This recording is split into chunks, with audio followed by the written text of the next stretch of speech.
I thought it was Norma, it wasn't. I thought it was normal that he checked my phone. Not every day, not in an aggressive way, just occasionally, casually, the way you might glance at someone's screen when they're sitting beside you.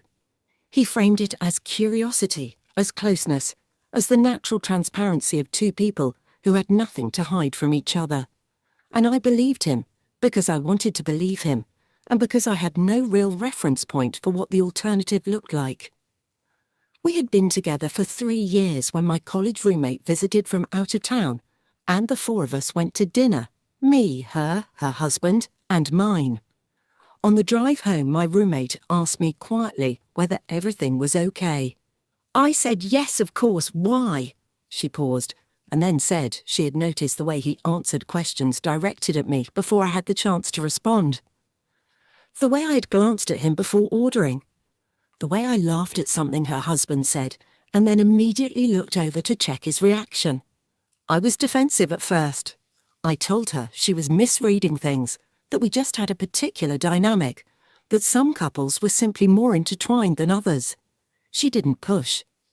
She just said she loved me and left it there. But I couldn't stop thinking about what she had said. I started paying attention in a way I hadn't before, not to the dramatic moments, because there weren't many of those, but to the small ones. The way I planned what I would wear based on his preferences without consciously deciding to. The way I'd stopped seeing certain friends because the aftermath of those evenings was never quite worth the effort of managing his mood. The way I had slowly, over 3 years, reorganized my entire interior life around the project of keeping him comfortable. None of it had felt like control while it was happening. It had felt like love. It had felt like consideration, like being attuned to another person, like the natural accommodation that relationships require. That is the thing about this kind of erosion, it doesn't announce itself. It arrives dressed as devotion. I started therapy 6 months after that dinner, initially just to have somewhere to think out loud without consequences. My therapist had a particular skill for asking questions that sounded simple and weren't. One afternoon she asked me what I would do the following weekend if I could do anything at all. I sat with the question for a long time and realized I genuinely didn't know. Not because I had no desires, but because I had spent so long filtering everything through the question of what he would think that my own preferences had gone quiet somewhere along the way. Leaving was not a single decision. It was 100 small ones, made over months, each one terrifying in its own way. He was not a monster. That is the complicated truth that people sometimes don't want to hear. He was not a violent man, not an obviously cruel one.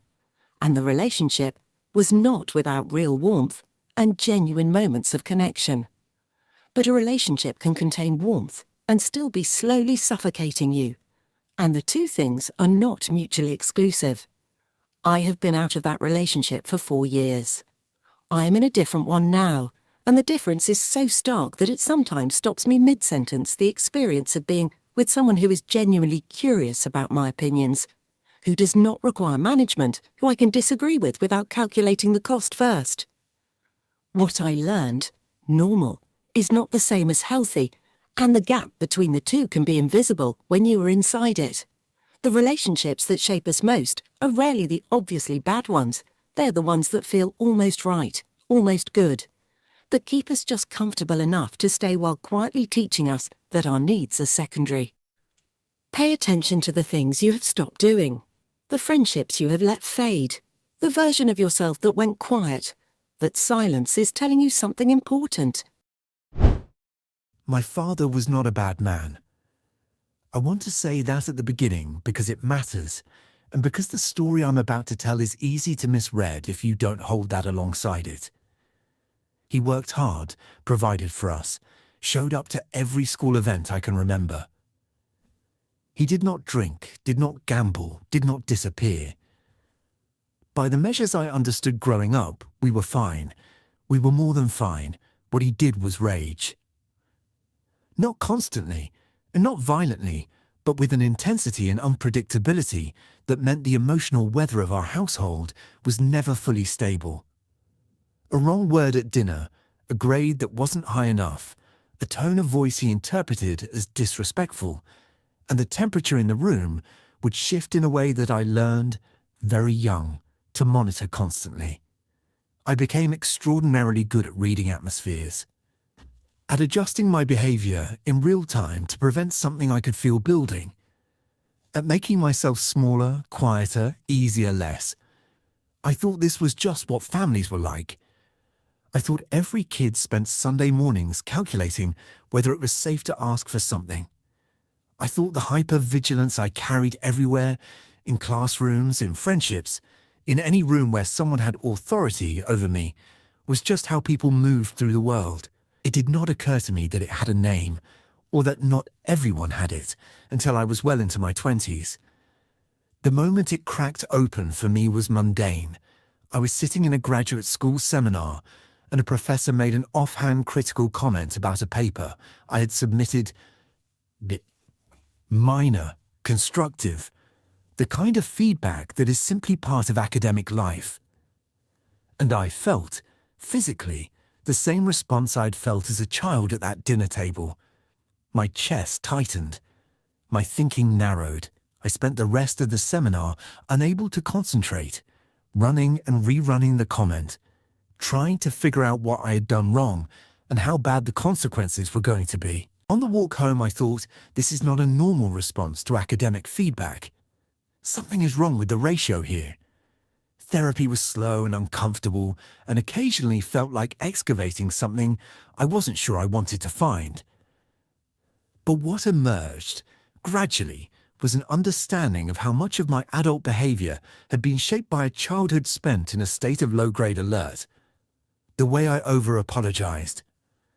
The way I catastrophized minor criticism. The way I was inexplicably exhausted after social situations that should have been easy, because I'd been monitoring everyone's emotional state the entire time out of a habit so old I didn't even recognize it as a habit anymore. My father and I have a different relationship now than we did when I was a child, partly because he has softened with age, and partly because I've learned how to set limits in a way that protects both of us. I do not think he understood the effect of his rages when we were young. I do not think he would have chosen that effect if he had understood it. That does not make it something I didn't have to repair in myself, but it does make the story more complicated than blame. What I learned, the things we grow up inside become invisible to us precisely because they are all we know. The baseline we absorb in childhood feels like reality rather than one particular version of it, and recognizing the difference, understanding that not everyone's nervous system was trained the same way yours was, is both disorienting and, eventually, freeing. You are not broken. You were shaped by something specific. And specific things can be understood and named and slowly, carefully changed. For most of my 20s, I wore my exhaustion like a badge. I was the one who stayed latest at the office, who answered emails at midnight, who took on the extra project when everyone else had the sense to say they were at capacity. I thought this was drive. I thought this was what separating yourself from the average looked like. I thought the people who left at 5 and protected their weekends simply didn't want it as badly as I did. Nobody told me otherwise, which is its own problem. The culture I worked in rewarded this behavior so consistently and so visibly that there was no external signal that anything was wrong. Promotions came. Recognition came. My identity became so fused with my productivity that I genuinely could not have told you, in those years, who I was outside of what I produced. The first warning sign I ignored was physical. Headaches that became chronic, a persistent tension in my shoulders that massage would relieve for exactly 48 hours before returning at full strength, a fatigue that sleep did not fully fix. I went to my doctor, and she asked me about my stress levels, and I laughed in a way that I remember now as deeply revealing. The laugh of someone who has decided that the question itself is slightly absurd. I told her I was fine. I told her I was just busy. She gave me a look that I did not take seriously enough at the time. The second warning sign was emotional and quieter. I stopped enjoying things I had previously loved, Not dramatically, not all at once, but gradually, the way a room gets darker so slowly. You don't notice until you realize you've been sitting in the dim for hours. Books I used to lose myself in now felt like one more thing on a list. Weekends, the few I actually protected, felt less like rest and more like a pause before the next acceleration. I was efficient and productive and hollow in a way I didn't have the language for yet. The collapse, when it came, was not dramatic. It was a Tuesday morning when I sat down at my desk and could not make myself open my laptop. Not because I was sick, not because anything particular had happened. I simply could not make the motion happen. I sat there for 20 minutes, staring at the closed screen, and then went to the bathroom and cried in a way I hadn't cried in years. The kind of crying that is not about one specific thing, but about the accumulated weight of a long time of not being honest with yourself. I took 2 weeks off, which felt like failure at the time, and which I now understand was the most productive thing I did in that entire decade I slept. I sat in my apartment in the middle of the day without a plan. I called people I'd been too busy to call for months and had conversations that had nothing to do with work. I read slowly for pleasure, without checking anything. And in that space, I began to understand something I'd been successfully avoiding for years, that I had built my entire sense of worth on a foundation of output, and that when the output slowed down, there was nothing underneath it. Recovery was a longer project than the 2 weeks. It involved therapy, a significant restructuring of how I related to work, and the slow, uncomfortable process of building an identity that was not entirely dependent on performance. I still work hard, I still care deeply about what I do. But I no longer confuse exhaustion with virtue, and I no longer wear my busyness as evidence of my worth. What I learned, burnout does not arrive suddenly. It is the result of a long series of small decisions to prioritize production over personhood, each one individually reasonable, collectively devastating. The culture that rewards your overwork is not invested in your well-being, it is invested in your output, and those are not the same thing. Rest is not the opposite of ambition.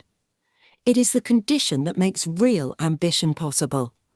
And the person you are when you are not producing anything at all is the most important person to know.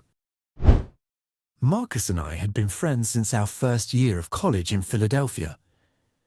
He was magnetic in the way that certain people are, the kind of person who makes a room feel more alive just by being in it, who always had a plan, who always knew the right people and the right place to be. I was quieter, more internal, and for a long time I told myself that the dynamic between us was simply a reflection of our different personalities. He was the extrovert. I was the support. That was just how it worked. It took me an embarrassingly long time to notice that the friendship only moved in one direction. When Marcus had a problem, I was there. I mean that literally. I rearranged my schedule, cancelled things, drove across the city at inconvenient hours. I was the person he called when a relationship ended, when a job fell through, when he needed to process something difficult. I showed up every time, without question, because that is what I understood friendship to be. And in those moments there was genuine connection, real conversations, real intimacy, the particular closeness that forms when one person trusts another with something true. But when I had a problem, Marcus was busy. Not always, not in a way that was ever explicit enough to name in the moment, but consistently enough that over time I'd quietly stopped calling him when things were hard. Because the experience of needing something and not quite getting it was worse than not reaching out at all. I had adjusted without realizing I was adjusting. I had accepted less without ever deciding to accept less. The moment I finally saw it clearly was after my father's hospitalization. It was a frightening few weeks, unexpected, serious, the kind of medical situation that rearranges your understanding of time and permanence. I told Marcus early on. He responded with a message that was warm but brief, said to keep him posted, and then did not follow up once over the following 3 weeks. Not once. I was not angry in the moment. I was too preoccupied for anger. But afterward, when my father had stabilized and I came up for air, I noticed the absence in a way I couldn't unfeel. I didn't end the friendship dramatically. I simply stopped being as available. I stopped rearranging my life when he called at inconvenient moments. I stopped following up when he didn't. And what I discovered was that without my consistent effort, the friendship had very little structure of its own. It did not collapse into conflict. It simply went quiet, which told me most of what I needed to know about what had been holding it together. I grieved it more than I expected to. Not because I had lost something that was working, but because I had finally allowed myself to acknowledge that it had never quite worked the way I had believed it did. And that particular grief, the grief of a revised understanding, rather than an actual loss, is strange and disorienting and harder to explain to other people. What I learned, reciprocity is not a small thing in friendship. It is not a transaction or a ledger to be balanced, but there is a baseline of mutuality that healthy relationships require, and when it is consistently absent, what you have is not really a friendship so much as a role you have been performing. The people worth keeping in your life are the ones who also show up, not perfectly, not identically to how you show up, but genuinely and consistently in the ways that matter. Notice which relationships leave you feeling seen and which ones leave you feeling useful. The difference is significant. I did not know our house was loud until I went to a friend's house for the first time in 3rd grade. Her name was Anna and she lived 4 blocks away, and her house was so quiet that I spent the first 20 minutes waiting for something to happen. Her parents spoke to each other in normal voices. Nobody raised their tone when they disagreed about something small. When her father came home, he kissed her mother on the cheek and asked about her day, and actually waited for the answer. I remember watching this and feeling something I couldn't name then, but can now, a dissonance between what I was seeing and everything I'd been taught by example to expect. I went home that evening, and the noise was immediate and familiar, and I told myself that Anna's house was the unusual one. That quiet households were probably boring, that the intensity of my family was just passion, was just closeness, was just the way people who loved each other strongly expressed it. I told myself this story for a very long time. My mother and father did not have a violent relationship. I want to be precise about this because precision matters. What they had was chronic, unresolved conflict that never fully surfaced and never fully settled, arguments that paused rather than ended, tension that lived in the walls of the house like a low-frequency sound, an atmosphere that required everyone in it to be slightly on guard at all times. My sister and I developed our own private language for the household weather, our own systems for knowing when to be invisible and when it was safe to simply exist without monitoring. I carried all of this into adulthood completely unexamined because it was my normal. I was drawn to relationships with a similar intensity because calm felt not peaceful but empty, like something was missing. I misread stability as lack of feeling. I confused emotional chaos with depth. I told myself that the couples who never seemed to fight simply didn't care enough, that the absence of drama meant the absence of passion, and that what I was seeking in a relationship was something real and raw and alive. It took a therapist asking me to describe my ideal Saturday morning for me to start understanding. I described something that, as I said it aloud, I realized was identical in texture to the Saturday mornings of my childhood, slightly unpredictable, emotionally charged, requiring attentiveness. She asked me gently whether I had ever experienced a genuinely peaceful Saturday morning and found it satisfying rather than flat. Rewiring what your nervous system understands as normal is slow work. It is not a matter of deciding to want something different. The body does not update its definitions that quickly. For me, it involved learning to sit with calm without interpreting it as a warning sign. Learning to trust steadiness rather than reading it as emotional unavailability. I am in a relationship now that is quieter than any I've been in before. There are still disagreements, still difficult conversations. That is just two people sharing a life. But there is no atmosphere that needs managing. I can exist in the same room as this person without calibrating anything, and I am still learning to recognize that feeling not as emptiness, but as what safety actually feels like from the inside. What I learned, the environment we grow up in, becomes our internal definition of normal, and we will seek that normal out in our adult lives even when it is hurting us. Because familiarity and comfort are not the same thing, but they feel identical from the inside.